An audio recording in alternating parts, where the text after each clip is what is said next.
Number one, God is the best explanation of why something exists rather than nothing. This is the deepest question of philosophy. Why does anything at all exist instead of just nothing? Experience teaches that anything that exists has an explanation of its existence, either in its own nature or else in an external cause. You see, anything that exists is either one of two types. The first type is something that exists necessarily by its own nature. Example? Well, many mathematicians believe that numbers and other abstract objects exist in this way. If such entities exist, they just exist necessarily, without any cause of their being. The other type is anything that has an external cause of its existence. Examples? Mountains, planets, galaxies, and people. They have causes outside themselves which explain why they exist. Now, it's obvious that the universe exists. It therefore follows that the universe has an explanation of its existence. But what sort of explanation is it?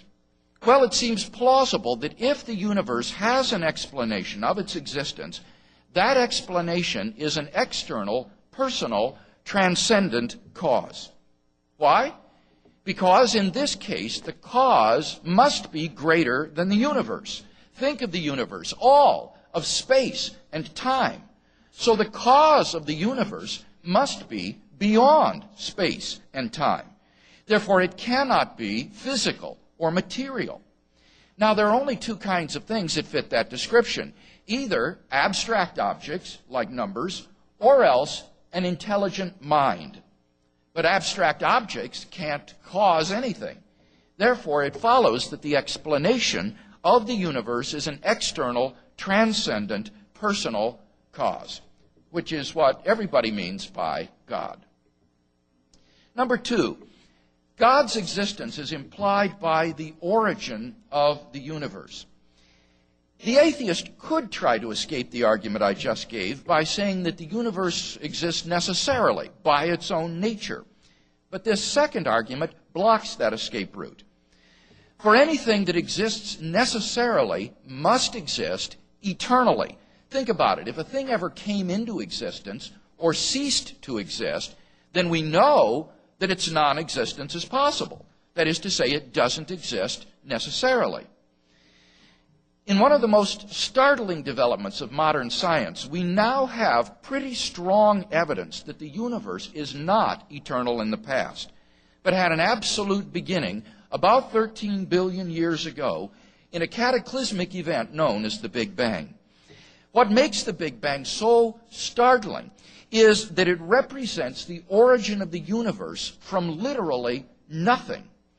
For all matter and energy, even physical space and time themselves, came into being at the Big Bang.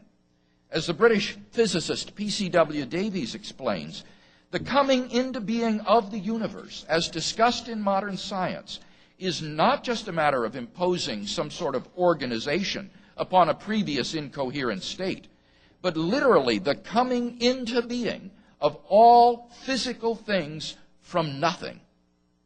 This description holds not only for the standard Big Bang model, but also for quantum gravity models, like that of the famous physicist Stephen Hawking. Thus, Hawking reports in his book, The Nature of Space and Time, almost everyone now believes that the universe and time itself had a beginning at the Big Bang. Not only does this imply that the universe is not necessary in its existence, but it also raises the inevitable question, why? Why did the universe come into being 13 billion years ago? What brought the universe into existence? Well, unless you're prepared to say that the universe just popped into being uncaused out of absolutely nothing, there must be a transcendent cause beyond space and time which created the universe. Thus, from one, everything that begins to exist or comes into being has a cause, and two, the universe came into being, it follows logically that therefore the universe has a cause. Now, as the cause of space and time, this being must be a timeless, spaceless, immaterial being of unfathomable power. Moreover, it must be personal as well. I've already given one reason why this cause must be personal. Let me give another. If the cause were an impersonal set of necessary and sufficient conditions, then how could a timeless cause give rise to a temporal effect like the universe? If the cause were just an impersonal state, then that cause could never exist without its effect. If the cause were timelessly present, then the effect would be timelessly present as well. The only way for the cause to be timeless and for the effect to begin to exist in time is if the cause is a personal agent who freely chooses to create a new effect in time without any antecedent determining conditions. And thus we're brought not merely to a transcendent cause of the universe, but to its personal creator.